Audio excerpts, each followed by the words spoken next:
Hey, I'm Scott Cuthbert, co-founder of Safeopedia. And I'm Gabe and I'm president of BBL Safety. Yeah, and we have another exciting episode of Safeonomics in store for everybody. This was really, really fun. I know I say that just about after every episode, but as Scott, you and I were talking even earlier, that we've got Dorothy Riviere on our episode today, and she gives some really amazing nuggets of information, some encouragement, things to think about for safety professionals that are looking to kind of level up their skills or maybe even try something on their own. Yeah, and she has a unique journey to share. From starting out as a physiotherapist, she's self-proclaimed safety adjacent, right? So starting out as a physiotherapist, moving up within that industry, transitioning over to safety, becoming a product manager, for a wearables company, and then into senior leadership from there. So just a wealth of experience and knowledge and a pretty interesting story as well. Absolutely. So I would encourage our listeners to get out a pad of paper and a pencil or get ready to jot down some notes on your phone because there's some really good stuff here. And if you're curious as to how to level up those skills or to even explore what other avenues are available for a safety professional, this is a great starting point. We're definitely going to have Dorothy back to talk about her journey and what other things safety professionals can do to grow their career and, as she said, become the CEO of your own career. Yeah. So tune in and be prepared to carve out 20 minutes a day for yourself going forward, right? Exactly. Let's go. All right. Yeah, well, welcome to another episode of Safeonomics. I'm super excited for today's conversation. And, one of the benefits of kind of being in the business development role for Safeopedia is I get to meet lots of really interesting and fascinating people. And when I met Dorothy, there's no exception there. And really excited to have her on today and kind of dive into your background and your experience and some tips and suggestions and advice for safety professionals as they advance through their careers and through life. Well, thank you so much for having me. It's always a pleasure to kind of just have a discussion and to share ideas. That's something that I think people learn from greatly, just the discussion and sharing of ideas. So I'm Mm, really looking forward to our conversation. awesome. Well, Yeah, I kind of wanted to lead with a question that actually my wife gave me not too long ago, where she's not in the safety profession at all. She's actually a teacher and an artist, and she said, "How does someone even get into the safety profession?" And I thought that sounds like I mean, that's a valid question because before I came into it, I didn't even really know that this whole field existed. Hmm. And it seems like people are now recognizing that it is an actual career path that you could jump into. There's so many different facets to it. How did you discover it and get into it? Yeah, well, I would say that I'm self-ascribed safety adjacent in that I am not necessarily a trained health professional. I am actually a physical therapist by training. So I'm going to take this from the opposite point of view that by being a physical therapist and treating people who actually had injuries, it was immediately, especially in work comp, I treated work comp patients for 10 years, every day, all day. Hmm. You start to think about how that impacts a person's life, their family, the community, the actual business that they work for. And you immediately think about prevention. And so that got me to really looking into technology that helps with injury prevention to really put programs in place, work conditioning and things like that, that helped people return back to work. And that led me to really being very interested in what do safety professionals do? How do they do their work? And in what ways could I actually complement what they do through the knowledge that I have? Which is very interesting for the conversation that we're having today, which is how do health people who are actually in the safety profession maybe also do the same thing with adjacent connected industries that aren't necessarily directly related to safety and prevention, but certainly have some type of tie to them. I too am safety adjacent, so Yeah. understand what you're Yeah. saying.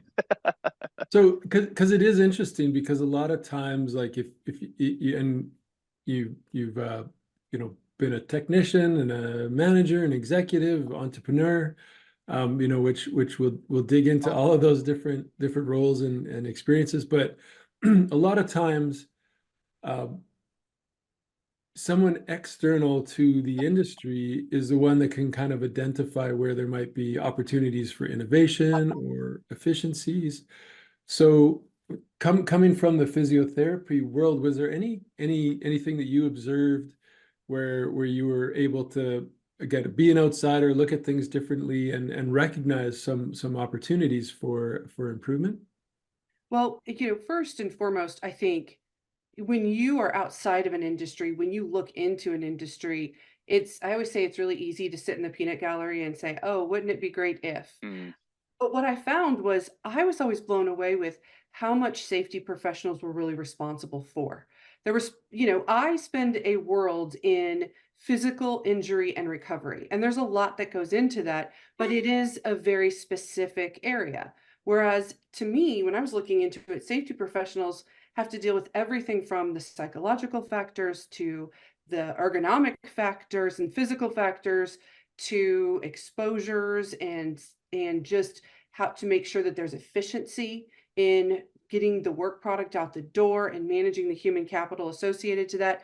And I was thinking, gosh, it's no wonder I'm looking at it from one aspect, which is how can we really prevent the musculoskeletal injuries, which are a big issue. They're a huge issue that many of the safety professionals really, have to deal with. But when you actually think about it compared to all the other priorities that you have, that they have every day, you start to think about, well, okay, it makes sense that they can only focus their attention so many directions.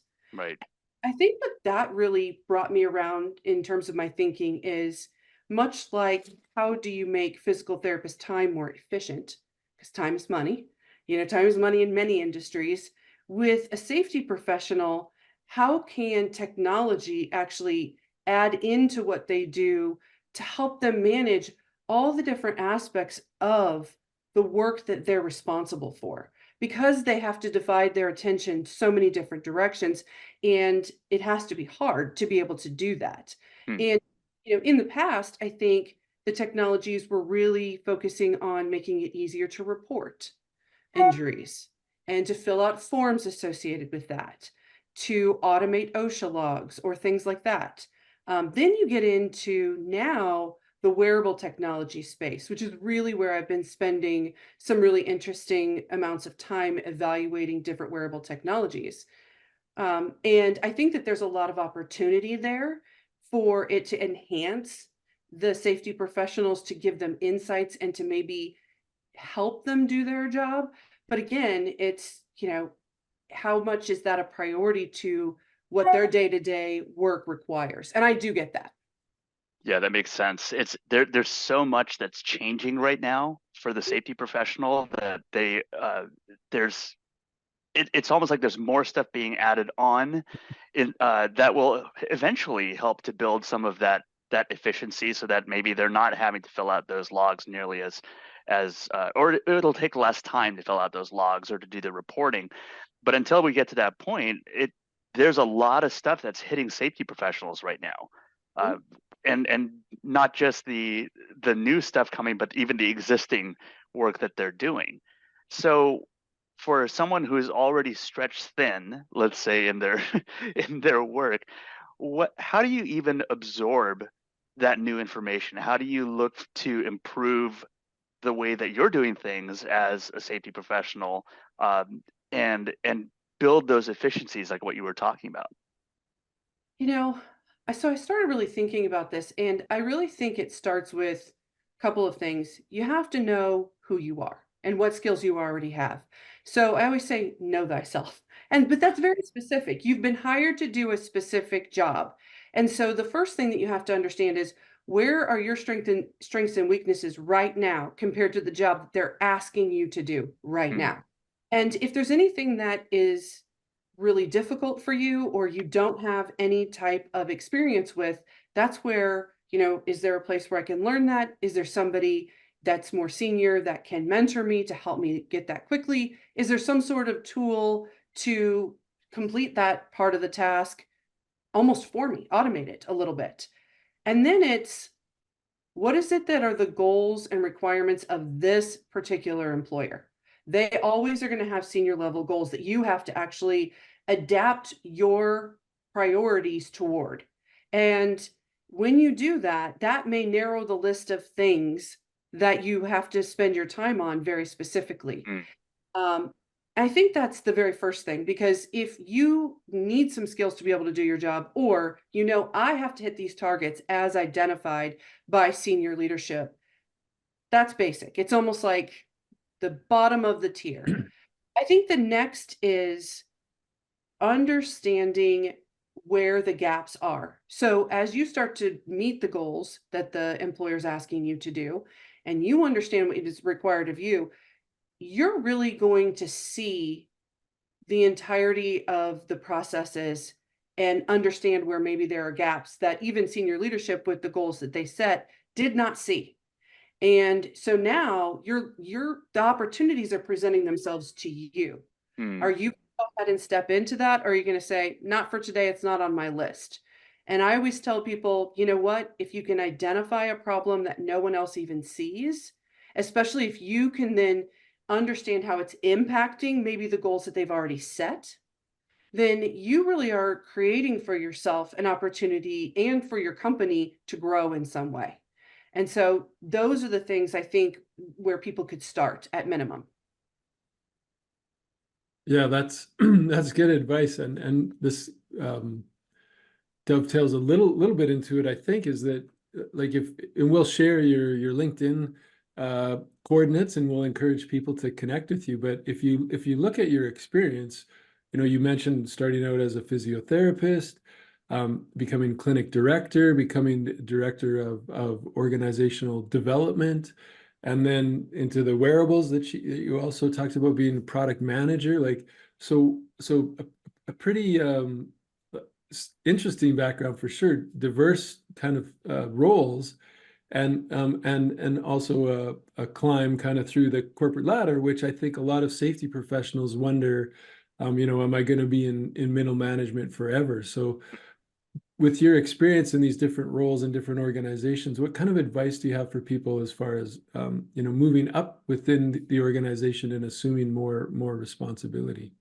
And I actually spent some time thinking about this, because people said, how did you end up, for example, one of the things I did was became a designer for a software that's used now by physical therapists while they're seeing patients, to document when they're seeing work comp patients. I didn't have any product design. I was a physical therapist treating patients. But somebody came to me and they said, would you want to try to do this? And I have a philosophy to say, yes, why not try?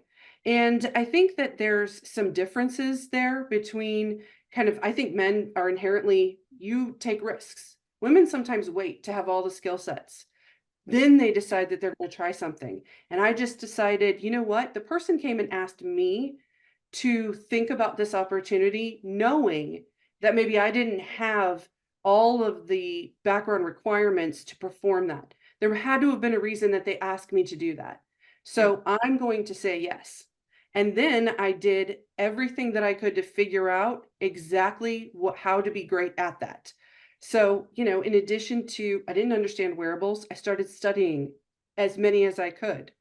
I didn't, know anything about building a team that was focused on customer experience or value creation, but I was asked to do it because I was a part of a startup, and I just decided I'm going to say yes.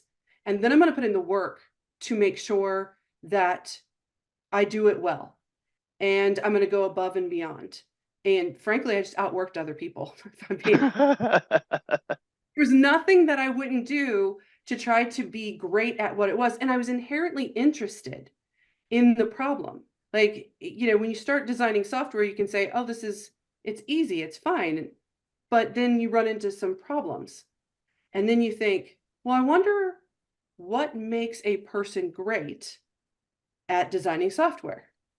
And if you're simply interested yourself in the answer to that question, you're going to move forward. And people are going to notice. Or if you're willing to ask the question that no one else is willing to ask. I wonder how we could solve this problem differently, and genuinely think through it yourself and be interested in how other people actually give you feedback on that and then take action. That's going to open a lot of doors for you. Hmm.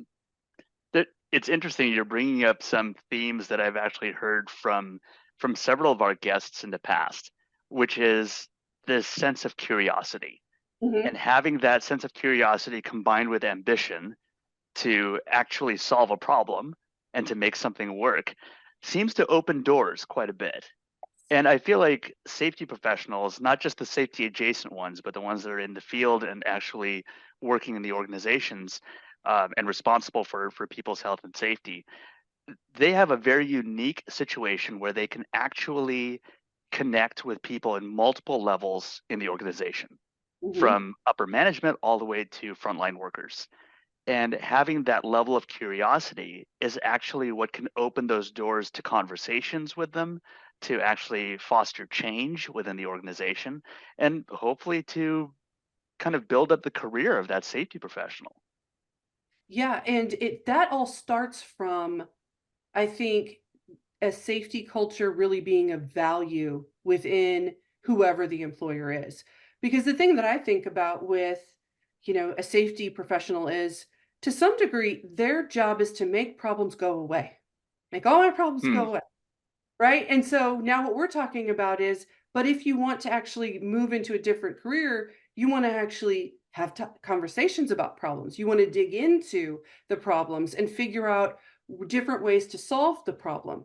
Well, that requires everyone being on the same page that that's an okay part of your job and where you should be spending some of your time, instead of simply your job is to make all the problems go away. I don't Hmm. want any portables.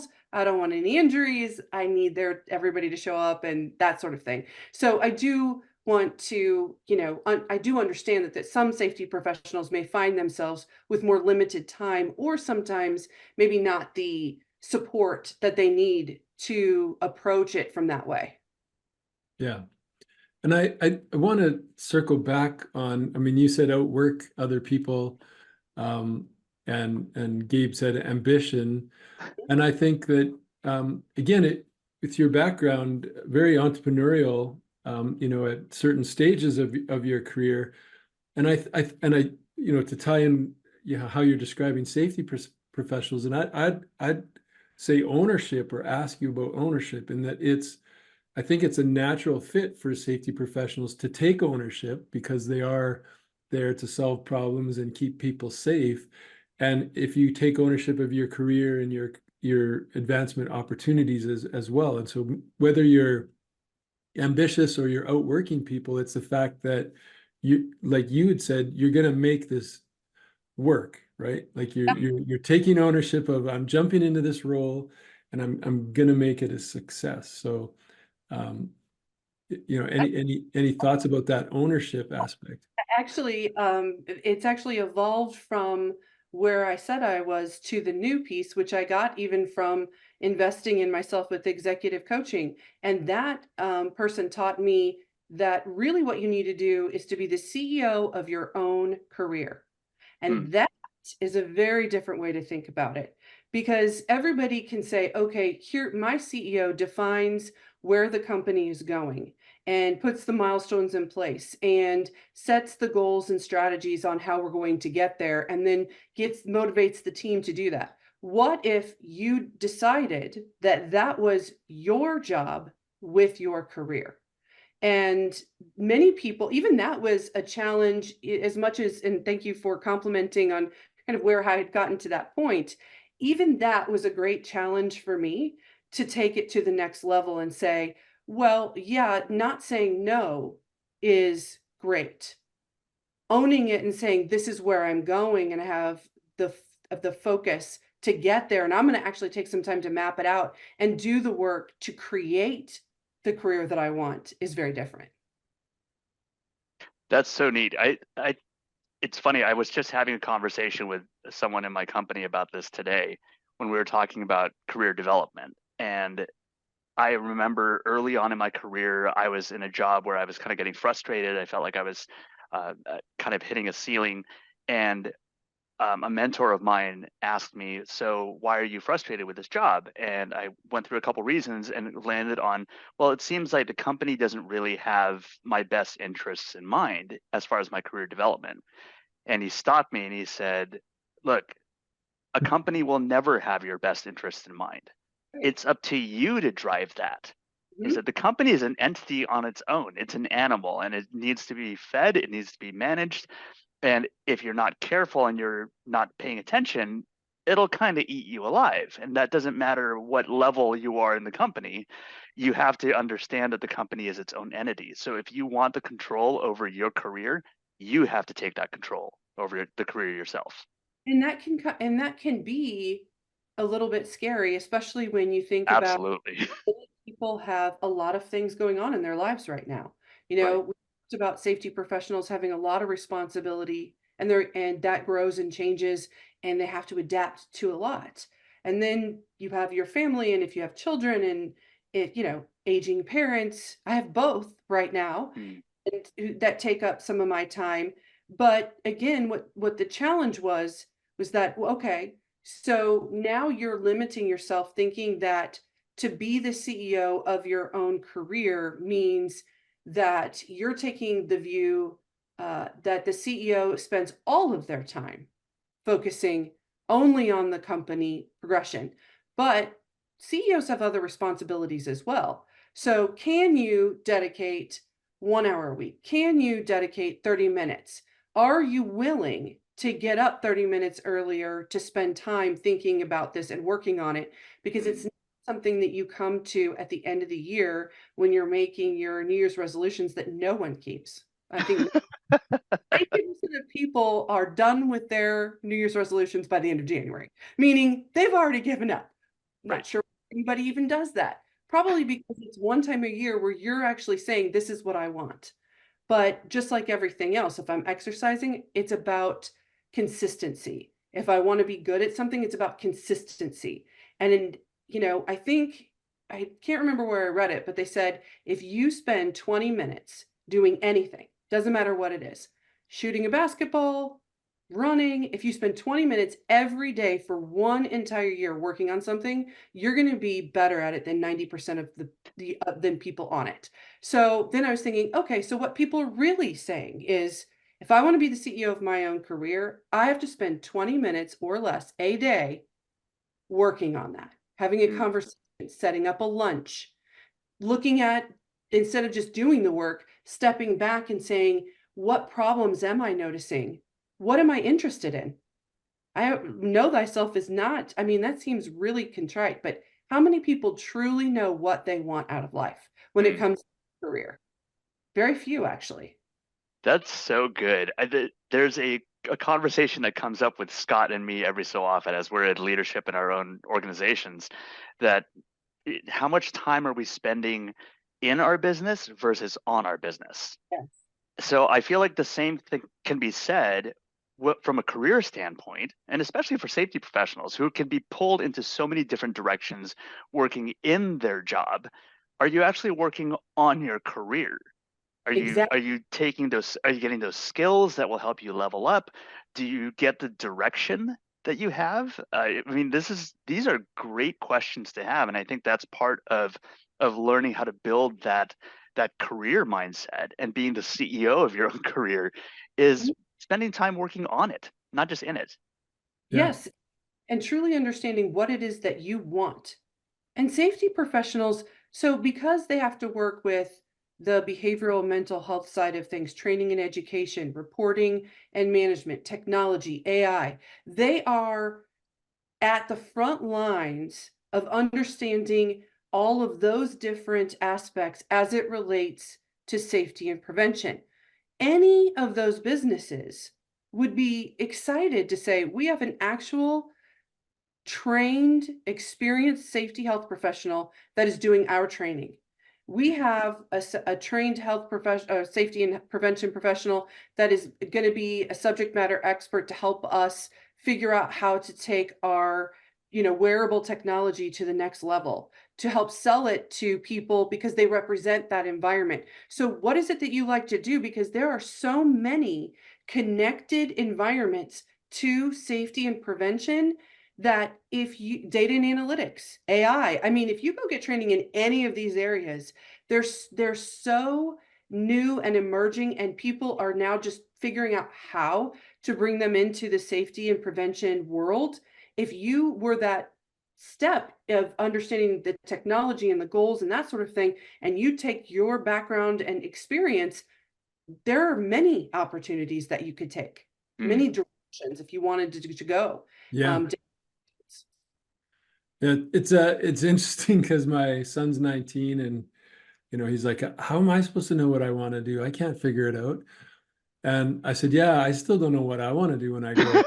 Like it's I think a blessing and a curse, and definitely in the safety profession, because you are a touch point for so many different aspects of safety, of health, and just of operational excellence within your organization. What kind of advice would you give to people who, might be like me, who like to dabble in everything, right? But need to find some focus in order to, get to that next level. Yeah, I think there's a couple of different things that I would say. One is there's a lot of time. I think I read somewhere, I cannot quote it where exactly if you asked me, that if you really wanted to, you have time in your life to get through at least 5 or 6 different careers. So you want to dabble in lots of things, have at it as far as I'm concerned. Like try different things. The other thing that I would say is what generally piques your interest?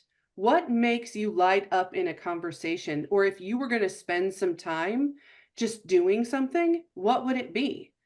I like reading and research and understanding and delving in to figure things out and building things and building teams and thinking about technology. I naturally like to do that. So then I just find the ways that that fits within what I am trained to do in physical therapy and in business and as an executive and in operations and you name it. So I kind of just think people again need to understand what genuinely interests them. And then the last thing you do have to think about, unless you happen to be a part of a family or structure that you can take whatever risk you want financially, which is not very many of us. You also have to, and I had a conversation with a family member recently about this. You have to actually understand what your requirements for pay are. What are they?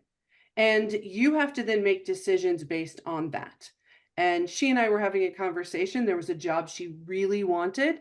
It was very different than what she had had in the past, but it was the offer that came in just wasn't going to work. She was fine taking a pay cut, but this was not going to work.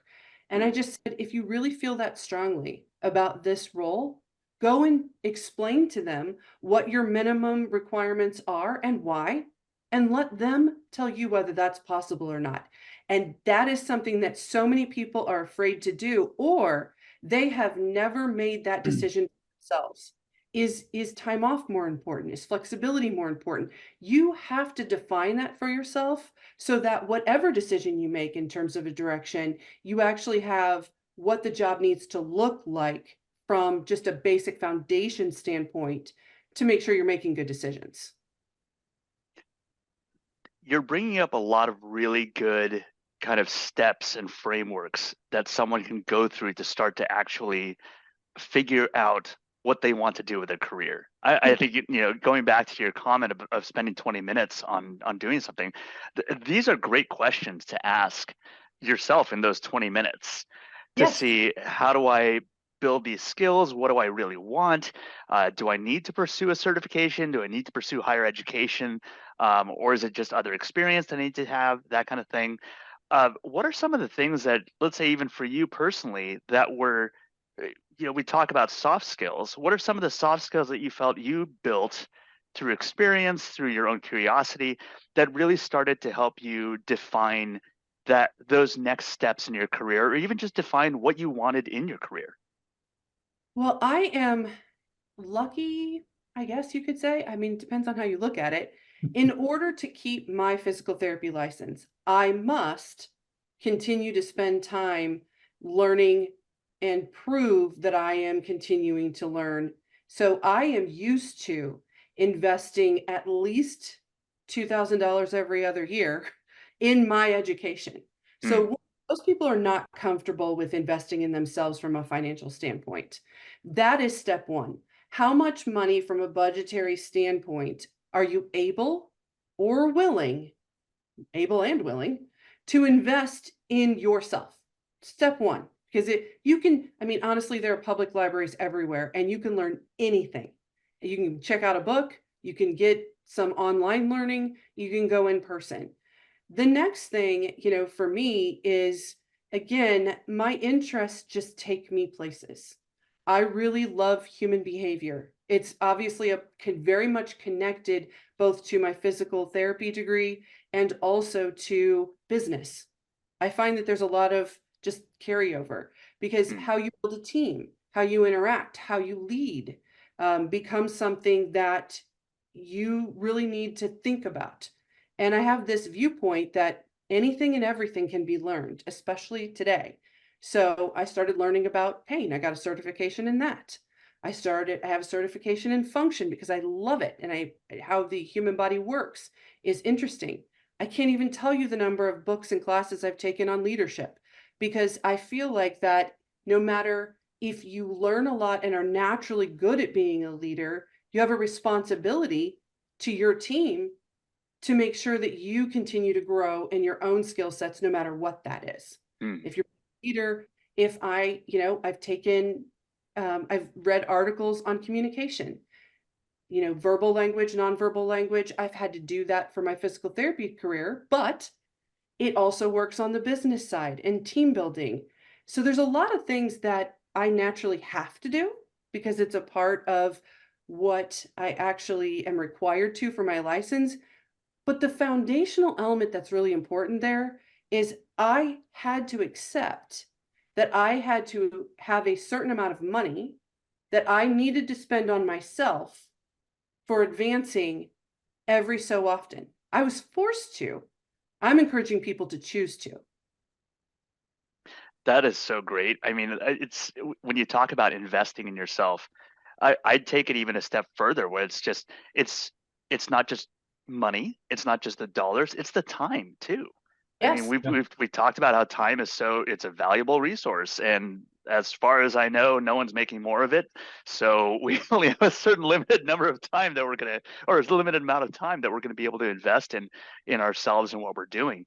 The other thing that you brought up, which was so neat, was that there are skills that you can grow in and things you can pursue that might not look like they're quite related to what you're doing, but there's crossover Yeah. into that. I mean, I had mentioned earlier that my wife's an artist, and what's interesting is that she works with ceramics, and I'm seeing so much of what she's doing and finding parallels to even how I run my business or even how I iterate. How do you grow? What artists never consider that something is a mistake. It's Mhm. just a change in direction, and you're kind of learning and growing through that. And I thought, oh my gosh, my background's in finance. And for me, it's like if you didn't add something up the right way, clearly you messed up. It's a mistake.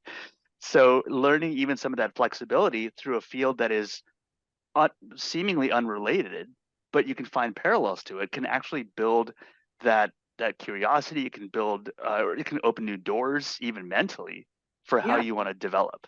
Yes. And the curiosity comes from really stepping back because you didn't just look at I'm assuming, so correct me if I'm wrong on this, that you didn't look at your wife, doing ceramics and immediately see the parallels between what she was doing and what you do. You had a conversation, you watched her, you guys had some discourse on it, and Absolutely. you sat back and you reflected and you said, that's not much different than how I think about this.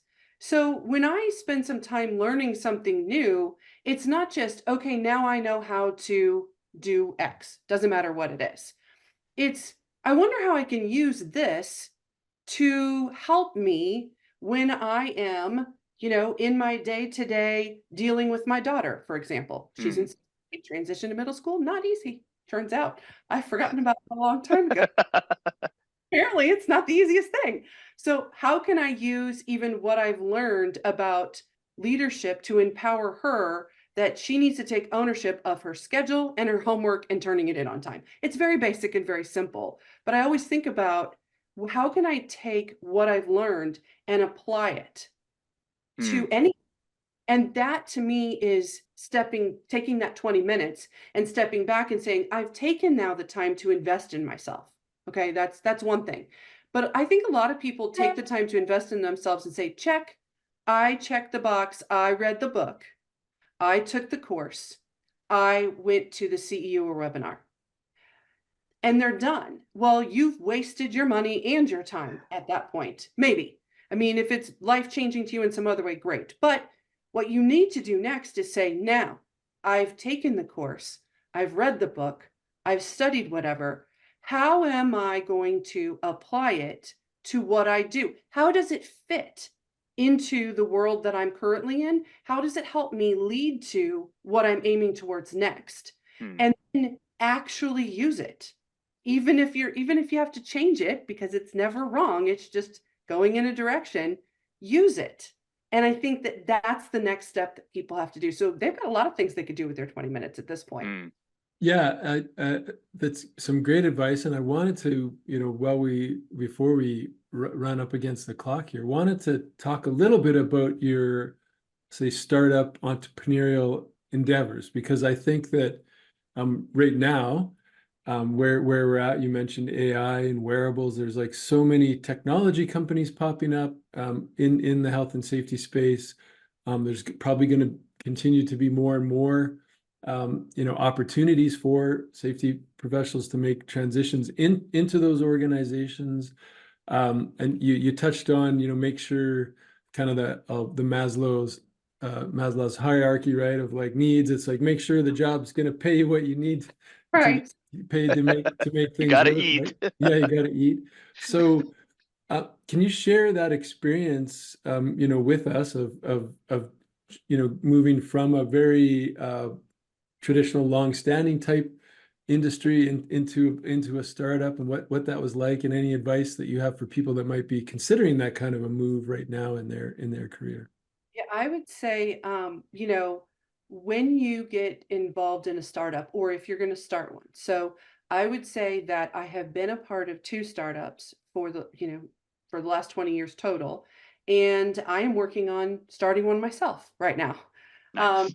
and it is not for the faint of heart. Like, you have to love uncertainty and a little bit of chaos, and understanding that things may change and you want it done yesterday and you can't get it done, or you need some skill sets that you don't have right now. And that, you won't have everything perfect. It's an iteration over time, but it's so much fun because it gives Mm. you, you're a person that really loves creativity, innovation, the unknown does not scare you, then it's a great place to go. Some people feel very uncomfortable with that, and I'm like, that's okay. It's not bad. We have to have people that do everything. But, being a part of two startups, it teaches you a lot of skills. It stretches you in ways that you would have never considered. But and, we've had people come and go within our startups, some that didn't stay for long because they thought it was for them, but did not like the environment that changes every day. They wanted to be able to focus and have that stability. So it goes back to knowing who you are and Mm. what you need deep down. And for me now, I am just getting started to have a proposal on my computer, speaking of the website that I'm going to have built for me, because now that I have taken the time to work and be a part of startups, I like to find a need. One of the things that I'm very interested in, and it's not there yet, so if people look, do I have a website name? Yes, I won't tell you what it is yet because under construction. But what I am building is a place that if I'm a safety professional and I'm a company and I really want to invest in technology, but I don't have the time, I don't have the knowledge, and I don't want to take the time or people's money and time to do that research myself. I want somebody to understand what my needs are, to review the landscape of technologies, and to bring back to me up, 2 or 3 different options that then I can review myself and make my decisions and to guide me along that path. That's what I'm going to offer. Now it's probably going to grow into some other things, but that's where I'm starting. And again, I'm hoping it will be up and running soon, but it's going to obviously I have to still build my website. People can just reach out to me directly. Yeah, that's exciting, and I think it's much needed. Because of all of the choices and options that are out there, and I think back to our earlier comment about how safety professionals have so many spinning plates or balls in the air, responsibilities on their desk that they can't necessarily become experts in everything. It's great to have a trusted resource that understands their needs, their perspectives, their requirements, and can help them navigate some of that terrain. So I think it's a great space to be in, and a great opportunity for you and for others to learn from your experience. And I think what you guys are doing as well, providing opportunities and education and information for people to learn from each other is another great thing that's happening. And just want to compliment what you guys are doing and how you're evolving it, because I think that that is also how safety professionals can really learn through others. And I think that there's a huge component when you're maybe a team of 1 or 2, it limits that. But when you can branch out and be connected to others, that is really powerful. So kudos to your team. Well, thank you. I was about to mention too. I'm guessing that as you continue to learn about your career development and grow, that you didn't do this just by yourself. I'm guessing you probably had some trusted confidants, some people that either mentored you or were peers that offered input, advice. They were great sounding boards. I think that's absolutely critical for people that are being the CEOs of their own career. It's not done in a vacuum. That 20 minutes of working on your career doesn't have to be done all by yourself. You Yeah. probably should have resources from outside helping you with that. And you think about your career and you talk about the accomplishments that maybe you achieved.